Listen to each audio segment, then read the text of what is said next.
So, we all think we know what Elon Musk is all about, right? Rockets, Mars, heading for the stars. But what if that's not the real story? What if it's all just a massive smokescreen?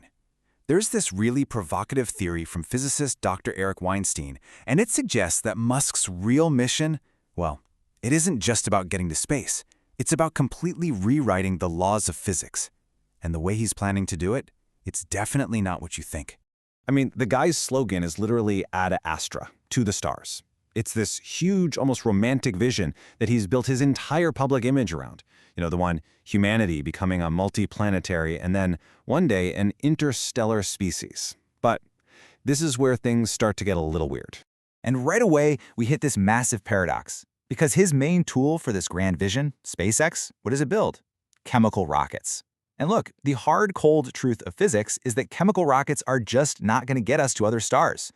I mean, the moon, Mars, sure, no problem. But traveling to another solar system, that's completely impossible with the tech we have today. So you have to ask, why is arguably the most ambitious person on the planet building something that can't actually reach his stated goal?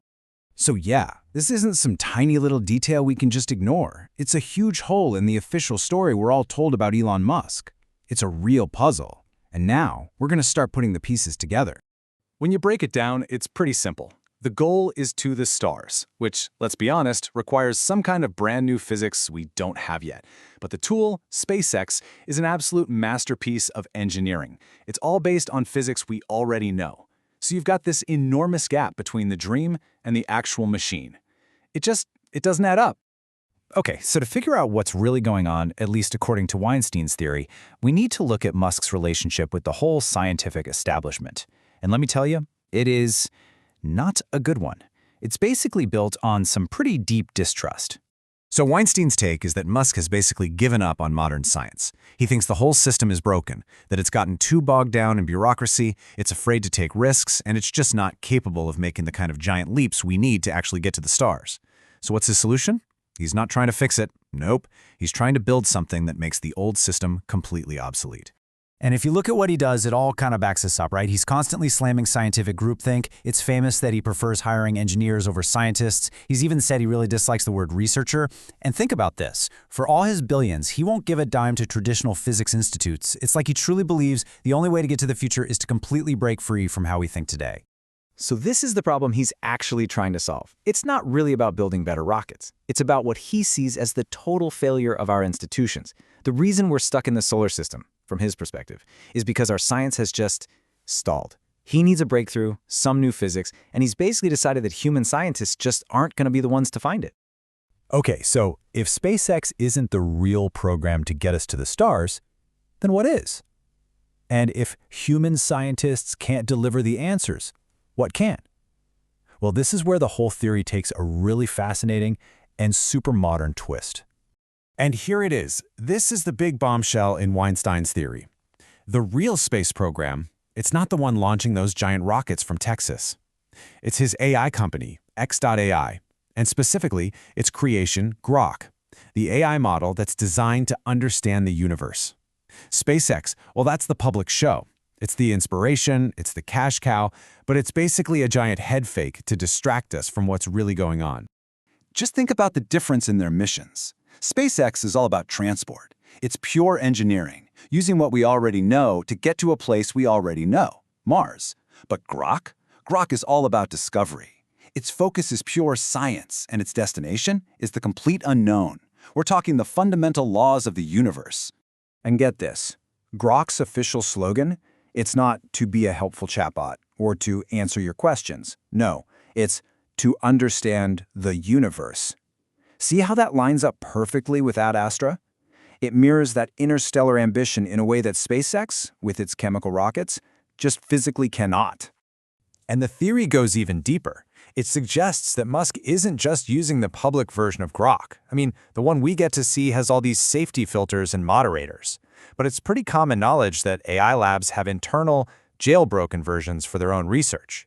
Weinstein is basically certain that Elon has a version with all the guardrails taken off, and he's pointing it like a weapon at the absolute hardest problems in physics. So okay, how does this all actually fit together? Because this isn't just about one company being a secret front for another one. No, it's way bigger than that. It's about a completely integrated system, a master plan where every single one of his companies has a very specific role to play. All right, here's how the whole plan supposedly works. Step 1, you have the brain. That's Grok. It's the AI scientist working 24/7 to discover the new physics we need to travel between stars. Step 2, you need the labor. That's where the Optimus robots come in. They're designed to take that new science and build whatever we need in really hostile environments where humans just can't go. And then, step 3, the transport. That's SpaceX. It's the big, profitable rocket company that pays for the whole operation and acts as the delivery truck for the robots. You see? It's a perfect, closed loop. The AI thinks, the robots build, the rockets deliver. Each company is solving one critical piece of the puzzle. And together, they create this self-funding, self-sustaining engine designed to push humanity's expansion way, way beyond just Mars and out to the stars. Now, if you take this theory seriously, it paints a picture of Elon Musk that is, well, it's both incredibly inspiring and frankly deeply unsettling.